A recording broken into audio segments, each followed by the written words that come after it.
Hey guys, so today we're going to be doing a how to purchase and what to look for on your new to you used dirt bike. So these are the things that I always check when purchasing a used dirt bike. So I'm going to take you through the whole piece here. So case in point for today, we're going to be looking at the 19, I believe it's an 86. Let me check real quick. This is my grandpa's bike. Is buried back behind this piece. It's an 86. So this is a 1986 XR250. So basically these are the things you want to look at when purchasing a used dirt bike. So the first thing I always check out is the chain and sprockets, and how much play is in the chain. You can usually tell if somebody's taking care of their bike if they adjust their chain properly. So this one here seems a little tight, but that might be just because it got recently adjusted. The chain feels like it's oiled, so that's a good start, but it's not the end of the world. If it's bad, you can always replace it. The other piece is I always check to see if there's the dampening switch works, which in the case of this bike, the dampening switch does work. So that's something that typically fails on bikes when you have switches and they're older. I usually always check the frame rails. Make sure you get underneath of the bike and take a look at the frame rails. If there is any huge dents or markings on the bottom of the frame, this one's in great shape. A little bit of rust, but other than that, there's no giant dings or dents. Some dirt underneath there. Check to see if there's any kind of oil leakage on the bike too. So always make sure to get under the bike, take a good look. Check the drain plug for the oil. If there's a bunch of leakage around there, or if the bottom of the motor is soaked in oil, there might be a leak or something worse. Might be stripped out. So things to check as far as the oil goes on that. When checking the oil level on the bike, you want to make sure that you stand the bike up level. So you stand your bike up level, then you check the oil level. If the oil looks like it's pretty clean, you're good to go. Even if it's a little dirty, you can always ask when's the last time that person changed their oil. The next thing I always do, if possible, and on this bike it's easy, is check the oil filter, or the air filter. So if the air filter is wet and it's got oil protectant on it, then you know that the motor's not sucking in a bunch of dirt.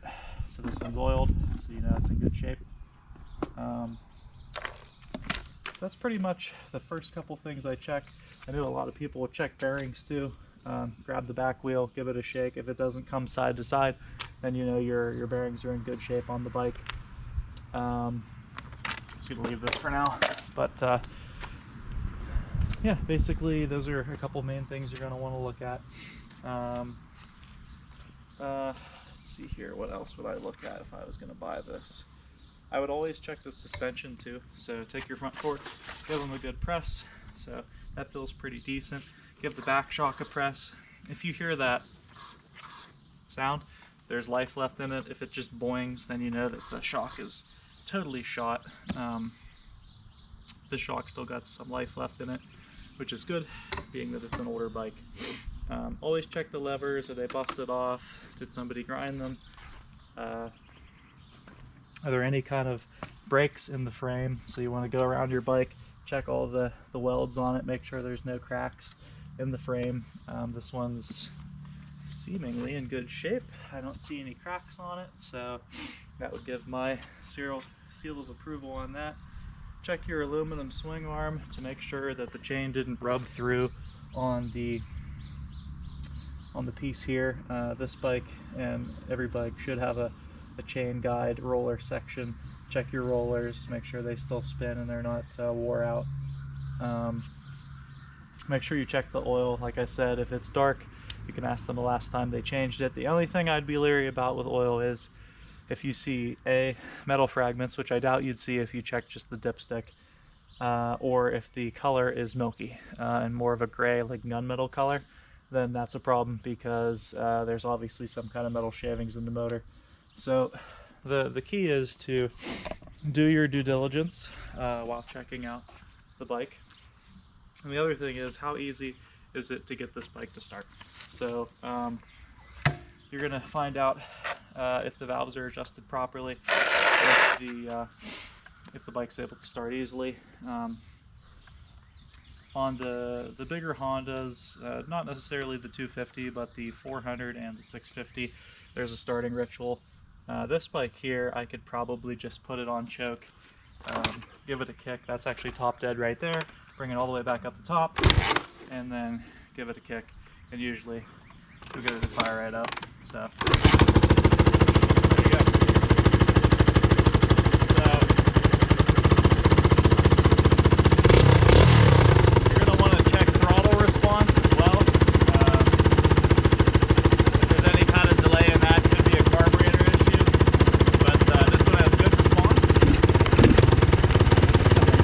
Blew the side out there. But yeah, it's got good throttle response on it. So you know you've got a good running bike.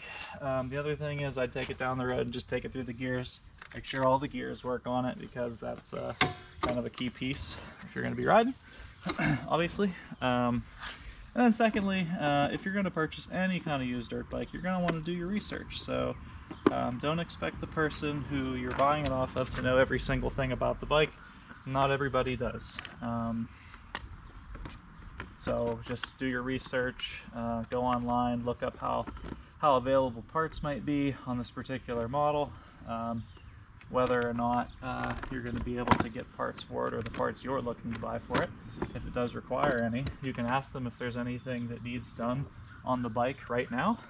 Typically the person's going to know that because they've been riding it. So yeah, those are the things I would look for on a used dirt bike. I guess the only other thing that I hear a lot, and you'll get difference of opinion on this, but does the dirt bike have a title? So if it's, at least in the state of Ohio, if it's an older bike, anything 1999 prior, did not come with a title, probably came with a MCO or an origin paper. So the bike didn't have a title. Now, that doesn't mean that there aren't bikes out there that are older than 1999 or quads that have titles. So it's actually really simple to get a title. For this particular bike, if you wanted to get a title, or really any dirt bike in Ohio that doesn't have a title that's pre-99, it's quite simple. You're going to need a notarized bill of sale from the prior owner, and you're going to need an affidavit of ownership. So you can grab an affidavit of ownership at the BMV, or you can print one off online. It's on the government website. You get those two notarized, one with the original owner and then one yourself with the affidavit. You take those two papers to the title office and they'll print you off a title for your bike. So do you need a title for a dirt bike? Not really. If you're just going to ride it on private property or places where you know, they're not going to ask you about a title. National Forest, I think, is something that folks like to ride, and for some reason they think that you need a title to ride a National Forest. You don't. All you need to have is a clean VIN. So check your VIN when you buy the bike. It's not hard to check the VIN. Do a VIN check on it. If it comes back clean, you don't need a title to ride in the National Forest. They're not going to ask for a title. They're going to ask for the VIN. So in my experience, no, I don't need a title when I'm riding bikes. It's not a necessary piece. It's going to be off-road only, and pretty much just saves you some money on paperwork and your time. So when it comes to a used dirt bike, those are the things I would check out.